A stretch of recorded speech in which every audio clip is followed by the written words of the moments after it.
આપણા 12 દિવસનો નિયમ છે.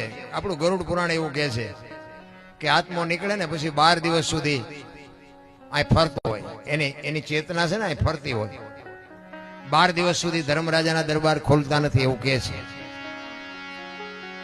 તો એ માનો આત્મા હોય બાપુ આજે આપણને બધાને નહીં જોતો હોય કે વાહ ખરેખર ધર્મનું કાર્ય કર્યું છે, ભગીરથ કાર્ય કર્યું છે, મારા સંતાનો એ બધાને આગળ હાલી ખવડાવવાનું, પીવડાવવાનું, રમવાનું, ઠેકવાનું, ભજનનું, આનંદનું, લોક ડાયરાનું.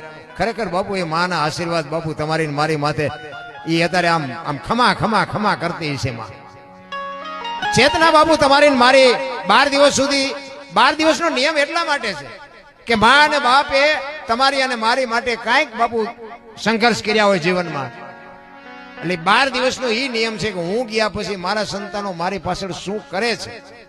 મેં એની માટે આટલું કર્યું, આટલા મકાન ને આટલો ધંધો ને આટલા પૈસા ને આટલું આ ને આટલું આ. મારી પાછળ કાંઈ કોઈ અબોલ જીવને કે કોઈ 5 નામ ભગવાનના કે ઈશ્વરના કાંઈ મારા સંતાનો કરે છે ઈ જોવા માટે જ બાપુ 12 દિવસ સુધી આત્મો બાપુ ફરતો હોય છે. અને આવા ભગીરથ કાર્ય જોવે ને બાપુ એ આત્માને સદગતિ મળે ને મળે. સરસ કાર્ય આવા જયારે કરતા હોય ને ત્યારે બાપુ એવા સંતાનોને બાપુ દિલથી સલામ કરું છું. ખરેખર આવા સંતાનો તો બાપુ એવા મા બાપના જયારે સંસ્કાર મળે ને તારે, નકર છોકરો જ આડો ઉભો રહે. મારી માં હોય છે તમારે આવું કરવું છે, બધા નડે. માં નો નડી હોય એની પ્રજા નડે.